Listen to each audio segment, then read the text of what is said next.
New York Comic Con. That's right, the big 4-day event is back, and I've got to say, it feels better than ever. Just look around. People did not come to play, or maybe they did, like cosplay. Well, anyway, we're going to get into it. You're going to go behind the scenes at some of the events, some of the panels, but first, let's look at some of the best cosplay of the week.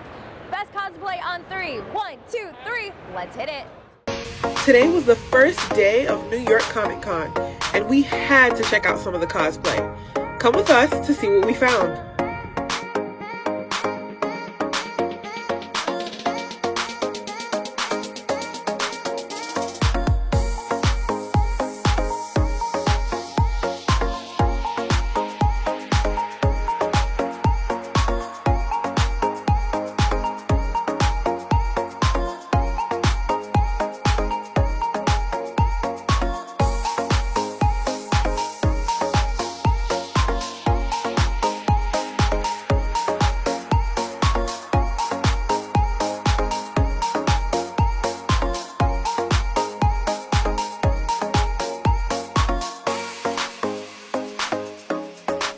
These are just some of the great costumes from day one. Stay tuned for day 2 tomorrow. We're here at day 2 of New York Comic Con asking some of the most outstanding cosplayers how long it took to put together their looks. And I made each individual muscle and just kind of separated them out so I can bend and do all this sort of thing and not have a tortoise shell. And that was its own thing that took a couple months. So let's say a year and change, come home from work a couple hours, put it away, hit it next week. It actually took approximately 4 hours to get front and back because this is the first base paint. Then I had to go in with the details with the leaves and the vines. It's over the course of 2 years, I want to say. Originally it was a Batman, like a Ben Affleck armor that I made from Justice League. And then I wanted to do Mr. Freeze, so I kind of just took that and used it as a base. We built these costumes just for a photo shoot, and then we brought it to New York Comic Con last year, and it blew up. I started this cosplay back in beginning of January of last year. This cosplay took about 5.5 months to make. So with some help from my friends, it only took me like a couple weeks to put together because I made the dress, and then yeah. It's made out of EVA foam. It took about 3 months to create with the full-time job. After work, you put a little hours in here. Your days off, you put a lot more hours into it. Slow and steady swings the club. Base suit, it took me about 2 weeks to pattern it out. And then the overall painting over top of it took about probably another 2 weeks on top of that. Wow. Funny enough though, this was a project that I've been working on prototypes for like 3 years. So this was like a huge deal for me.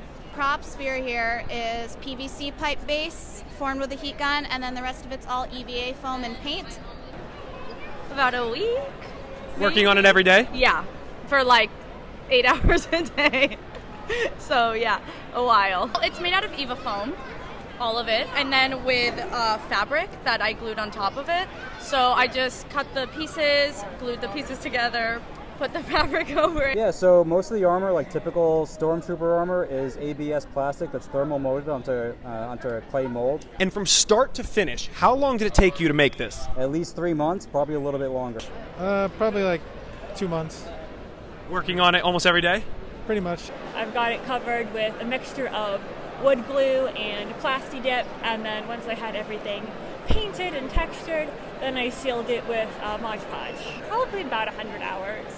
It took about 40 hours to make the whole thing. Hand painted? Hand painted. I used acrylic clear coating for the shininess.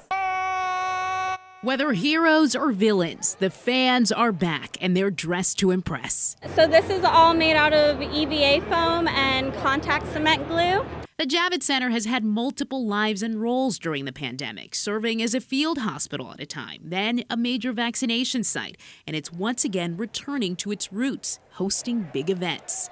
Fans eager to return, crowds lining up even before the doors open for one of the largest gatherings of self-proclaimed and proud geeks. It's awesome. It's just good to be back and, finally be with everyone again. It's not your first time around the block here. No, not at all. Lawrence Perry was here last year and has been coming for more than a decade. He says he can already see a difference. Yes, it's a lot more people. It's a lot fuller. Last year there was a lot of booths that were empty. Fans no longer have to show proof of vaccination, but some COVID restrictions linger. Masks are required, though some played it fast and loose with that rule. Well, we're trying to avoid it until we get yelled at by the mask ambassadors. There is one mask ambassador who is, she's holding a heavy stick. There's something for everyone, no matter what fandom you're into. This year, you'll find unique activations that take fans into the worlds of their favorite characters, from Teen Wolf Listen, I'm with Scott's Pack. to SpongeBob. Activations that are photo op ready, as are the fans. We're really encouraging people to have their phones out, take video. We want them to have that experience, be able to share on TikTok and Instagram. Comic-Con has always been a place for fans to be themselves, and this year is no different. No matter what fandom you're into, no matter what you identify as and who you are, there's something for you to do and see here. There's a community here for you. There are people who are like-minded, and it's a really, really special place. Gilma Avalos, News 4 New York.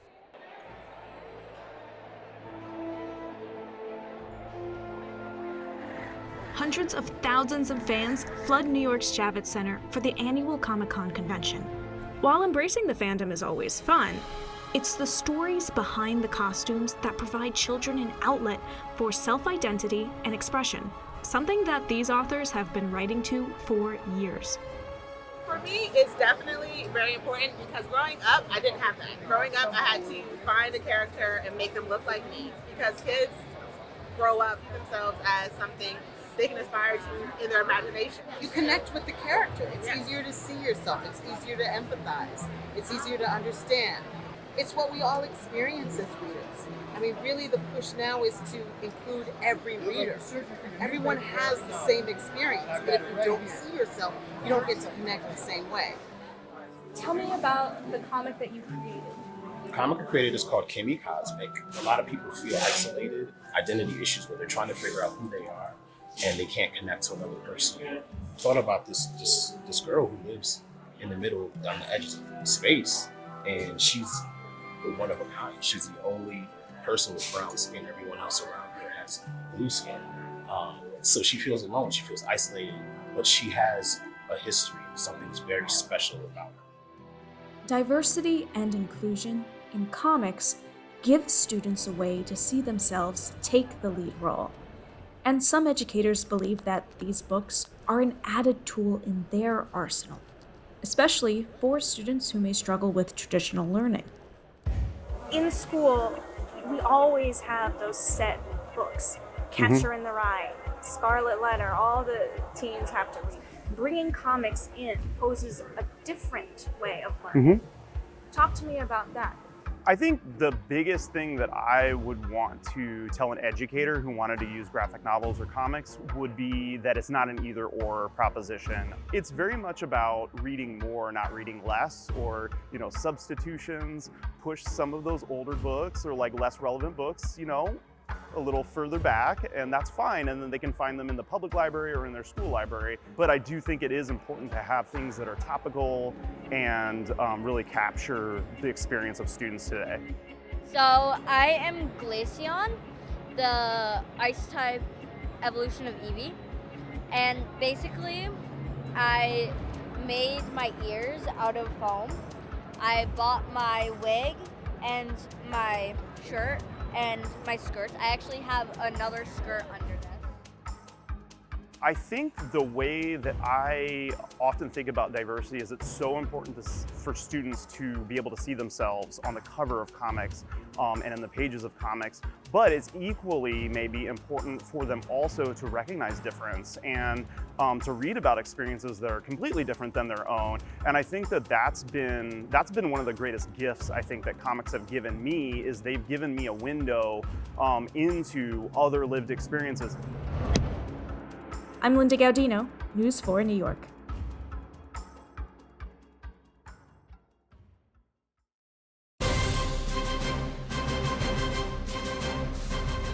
When you think of Comic-Con, there's cosplay, and lots of it.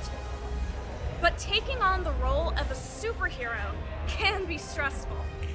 One group hopes to change that, creating a safe space for everyone to enjoy. Here's how we can fall in love with fitness while having a little fun along the way. To me, cost positivity is freeing yourself from any expectations of who you're supposed to be so that you can fully embrace yourself in the character that you're trying to get to. There is a lot of expectations within the cosplay community that, you know, at times are racist, homophobic, transphobic, ableist, you name it, where we need to address that. You know, just because a character is drawn a certain way doesn't mean that it's supposed to be that way. We're all dressed as, like, you know, superheroes and deities and adventurers and evil supervillains. Live in it. You know, embody the confidence, embody the love you know they have for themselves. You can modify to work within whatever makes you comfortable, because remember, it's always your comfort first in regards to cosplay. About the fact that the majority of women, especially, are size 16 or above. Oh, yes. And they're not going to fit that one size fits most. So most of what? One size fits most. What is most, you know, in our world and our society at this point? And it's, the good thing is it's starting to change, and we're seeing it. When people want to start their fitness journeys, or they want to start doing something that is different, or they're afraid, I think it's important to know, one, you're capable of more than you think you are, and two, you got to start loving the person you are at this moment to move forward mentally in that journey. There's a lot of great things about body positivity for the people that it works for, and I'm really happy that it exists, of course.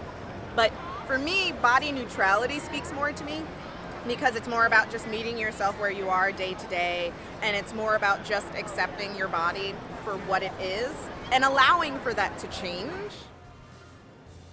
Finding self-love was just one of the takeaways from this Comic-Con panel. But just as important to physical health is mental health, especially as social media plays a key role in both the fitness and cosplay communities.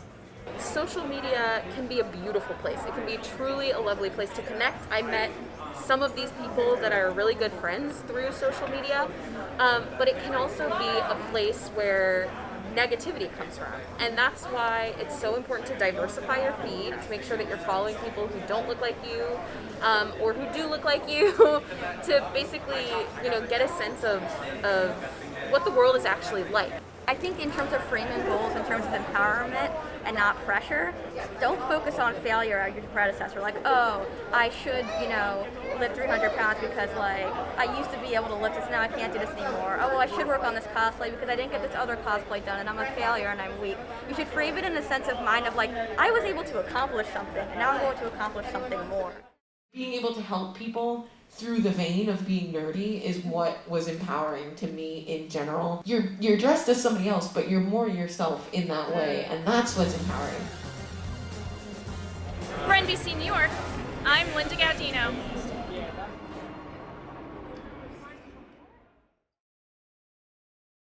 The New York Comic Con is where lovers of all things pop culture go to feel physically connected to comics, movies, and TV shows they grew up watching. And as fellow producers Linda Gaudino, Jen Vasquez, and I walked through the crowd of people who were dressed up in intricate cosplays, we saw something that was a huge part of all of our childhoods: Tamagotchi. In case you weren't born in the 90s and you have no idea what I'm talking about, Tamagotchi, or sometimes it's pronounced Tamagotchi, is a handheld digital pet originated in Japan. Basically, it's an egg-shaped toy that was popular in the late 90s through the early 2000s. So, we're here in front of Tamagotchi. It's so nostalgic actually to be standing here and seeing this. Talk to me about some of the trends that you've been seeing over time. Remember far away before cell phones and everyone had one in their pocket, even before pagers maybe a little bit there. So this was really the first electronic device that people were able to carry with them and take care of them on a regular basis. So it's very exciting that, you know, then 90s retro came back a couple years ago, and we came back with the original Tama, and we said, let's bring it back as a retro item. And then it just kept selling and selling. And then people asked the question, why? Because the core of it's nurturing and taking care of it. Everyone knows that at every age. We've been selling off and on over the last 26 years. November 23rd is our anniversary.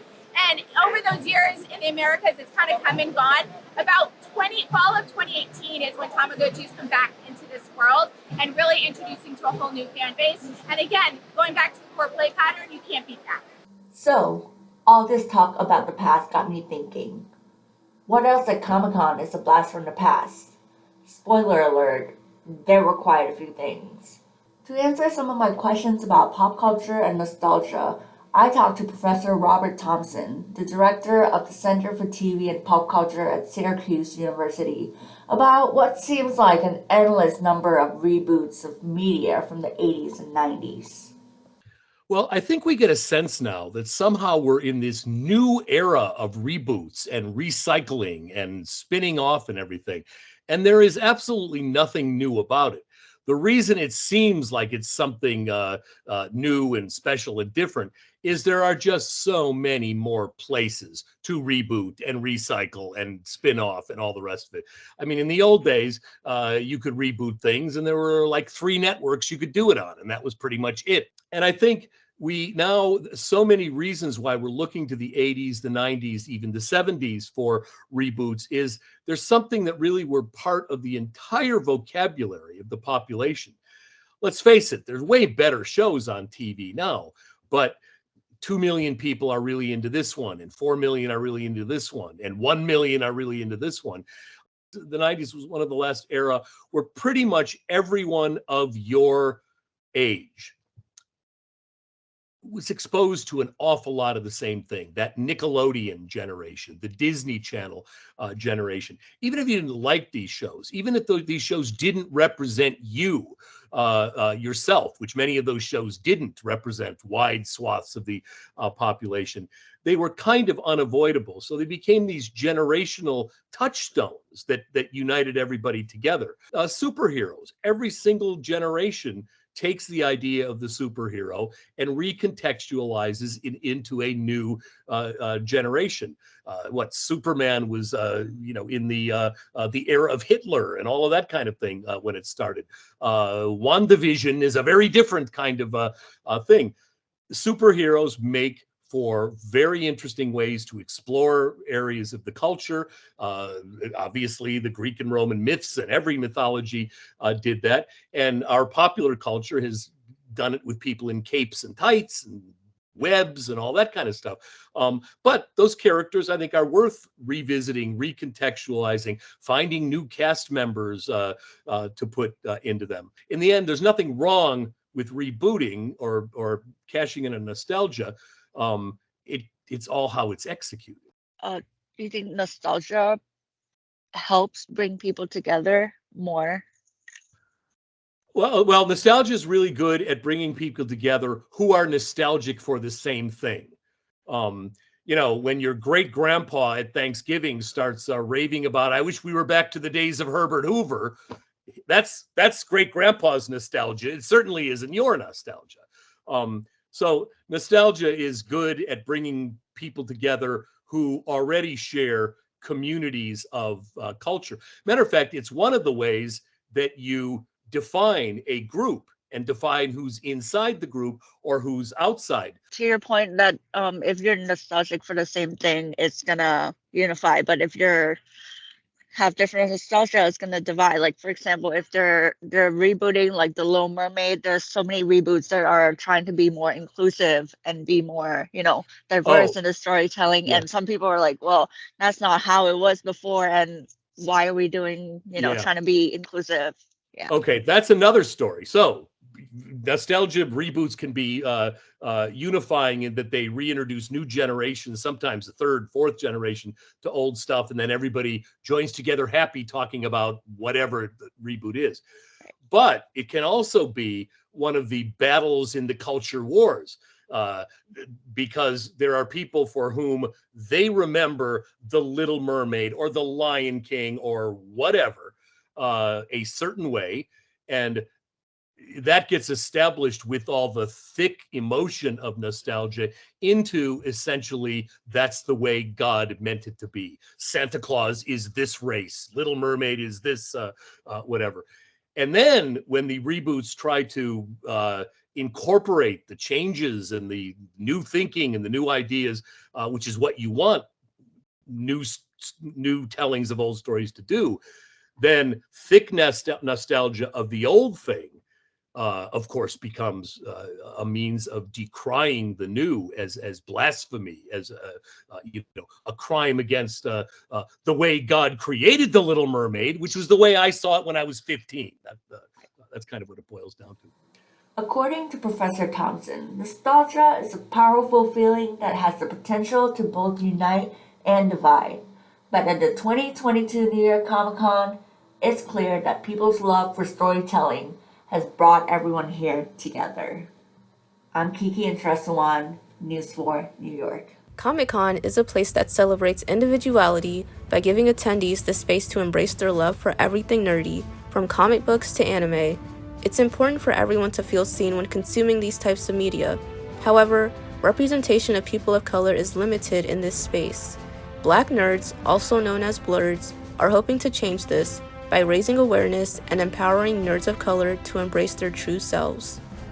As a cosplayer and a lifelong nerd, I noticed as an adult that in spaces where many of us gathered, there were so many of us in the blurred community represented in the attendance, but the proportional representation, or at all the representation of us on panels, the guest lists, cosplay lists, even on the subject matter of the panels, was never really focused on and touching on issues that were kind of connected with my life as a nerd.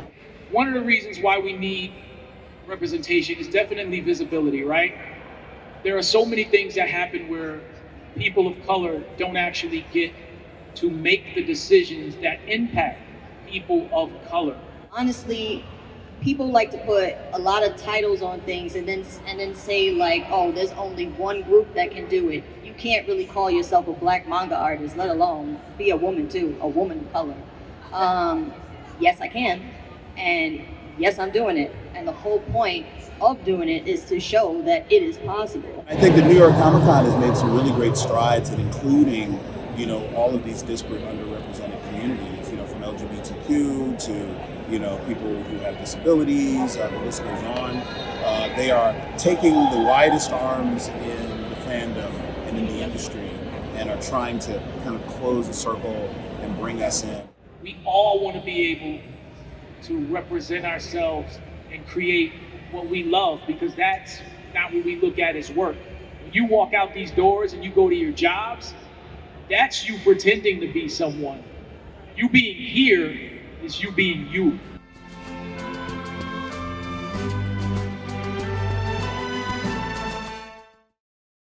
Hundreds were gathered at the annual Comic-Con convention, and we were asking around how important is diversity and inclusion within these events. The cosplay community be so diverse and strong, female, queer, people of color presence is just amazing to see that diversity that's not always reflected in the source material get brought to life by creative people in cosplay.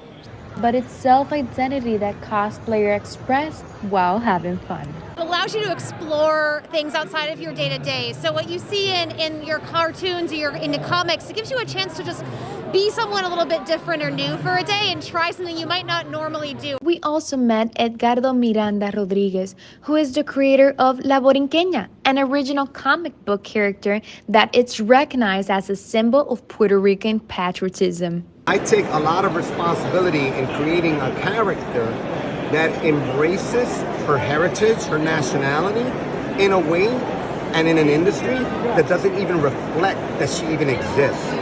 By creating La Borinqueña, Miranda Rodriguez have raised money for donations to the island. What we do with our series Via La Borinqueña is we actually devote a percentage of our proceeds to charity work, real charity work in Puerto Rico, by donating micro grants to grassroots nonprofit organizations. And we have been doing this over the last 5 years. So far, we've raised close to $250,000, and we've supported various organizations that actually reflect the real values of our superhero. But the novelist also told us why he does the art of La Borinqueña. I want to reach every person who feels that they have the potential to be a hero, because I want to validate that for them and tell them that our heroes do matter, and we all have stories to share and tell, and we also have the power to tell those stories as well. This is Deyanira Perea for NBC4 New York. Okay, minimal work for you. Are you able to give me a high five? 1, 2, 3. It's Pikachu. Tell us who you are and how are you feeling about being at Comic-Con?